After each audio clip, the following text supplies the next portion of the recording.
Pendant que les Gabonais attendent un réel plan de lutte contre la vie chère,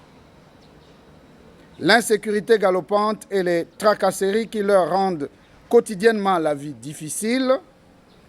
pendant que les Gabonais se demandent comment vont-ils passer les fêtes de fin d'année, voilà que ceux qui agissent au nom d'Ali Bongo Ondimba choisissent de perturber davantage le peuple qui a déjà un bien-être et une quiétude qui laissent à désirer. En faisant une proposition de modification de la Constitution qui offusque et dont on se demande l'opportunité, le gouvernement vient de jeter un pavé dans la mare. Mes chers compatriotes,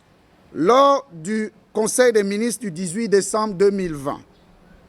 le gouvernement a annoncé un projet de loi visant les modifications des articles 4, 7, 10, 13, 13A, 14A et bien d'autres, en arguant que ces modifications ont pour but, entre autres,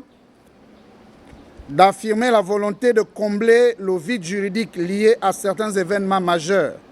qui ont impacté le fonctionnement régulier des institutions des pouvoirs publics. De quel événement nous parle-t-on, alors que les tenants du pouvoir ont toujours clamé haut et fort que les institutions fonctionnent correctement et que BOA a recouvré la plénitude de sa santé? Pour nous, les membres du 7MP, il est clair que le but visé est de modifier la Constitution afin de permettre l'installation d'un collège qui va assurer l'intérim de BOA et confisquer le pouvoir, même jusqu'en 2023. Comme le dit la Constitution de notre République, qui est devenue pour vous un machin, il vous revient à chacune et à chacun d'assumer sa responsabilité devant Dieu et devant l'histoire, en sachant que d'autres, peut-être plus forts, peut-être plus puissants que vous, vont aussi agir en conséquence, tôt ou tard. Gabonaises et Gabonais, mesdames et messieurs, chers compatriotes, je ne saurais terminer ce propos sans en appeler à la vigilance et au courage du peuple gabonais, lui, le seul et l'unique souverain. Patriotes gabonais de tous les bords, l'heure est grave. Comme en 1990, mobilisons-nous et battons-nous, chacun avec les moyens qui sont les siens, pour dire non à cette énième imposture,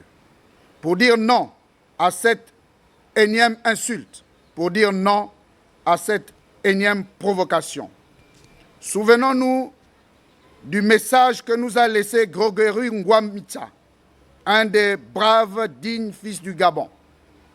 et réalisons que personne ne fera le Gabon à notre place. Par conséquent, où que vous soyez, d'où que vous entendiez cet appel, faites quelque chose pour dire non. Non à ce projet inique de Sylvia et de ses complices. Agissons tous en faveur de l'héritage de nos enfants et petits-enfants, afin que vive la République, notre bien commun.